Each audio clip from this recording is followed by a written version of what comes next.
Vocal foundation is a little deceiving in that it's not inherent on one muscle. No muscle in your larynx operates alone.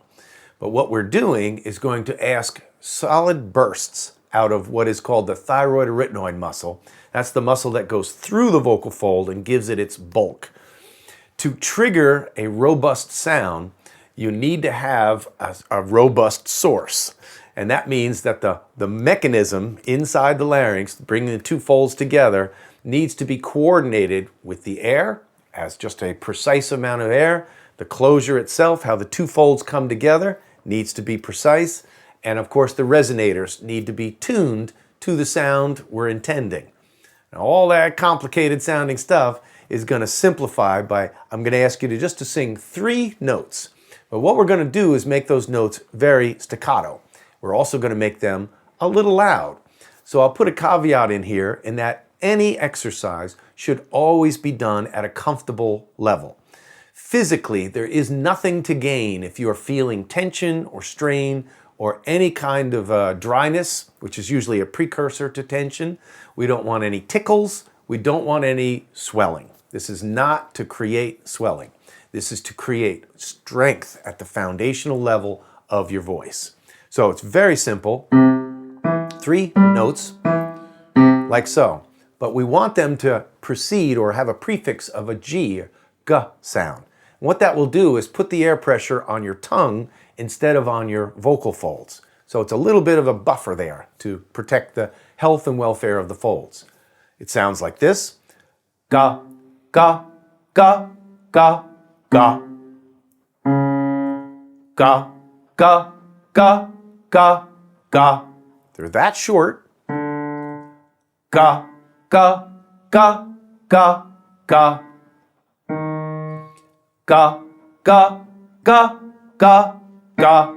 What I want you to watch out for, or listen for I should say, is a prefix, nga, nga, ga, ga. If there's a noise preceding the G, that means your abs or your core are getting there early. You're sending up air before you're ready to sing. That's anticipation, and that will preload the area with muscles bracing. That's typically how singing loud or belting gets a bad reputation. We know we're about to do it, and so we prepare the area with more muscle than should be aligned. So what we want to listen for is the precision of the rhythm. Ga, ga, ga, ga, ga. Making sure that we're timing it exactly with the notes. So you could do this with a metronome. 2, 3, 4. Ga, ga, ga, ga, ga. That's an easy way to do it, but I like to do it with another little add-on, and that is just with a simple tennis ball. What we're going to do is time the gauze with the tennis ball hitting the floor. That way there's a little bit of a randomness to the timing of it, as it won't be as precise as a metronome. The metronome allows you to anticipate this tennis ball bouncing will require that you sort of be in the moment. So it would sound something like this. Ga, ga, ga, ga, ga. You're trying to time it so when the ball hits the floor, that's when you enact that ga sound. Now again, we're looking for a very robust sound. You want to do this to the threshold where you're comfortable, and keep asking that question as the weeks ensue, as you'll be able to create a little bit more robust sound, a little bit louder as you get comfortable with this. The reason for the shortness is that it prevents a lot of monkey business from adding on as you sustain the note. So if you think about it, if we sang 3 notes, ga, ga, ga, ga, ga, like so. And now if I sang this legato, ga, what that's allowing me to do is to take the initiation that I've practiced in, only holding the note as long as the ball is bouncing on the floor. Ga, true staccato. I'm now sustaining that same behavior and hopefully not adding in auxiliary muscle to try and bolster the strength. What fatigues a voice is when neighboring muscle joins in.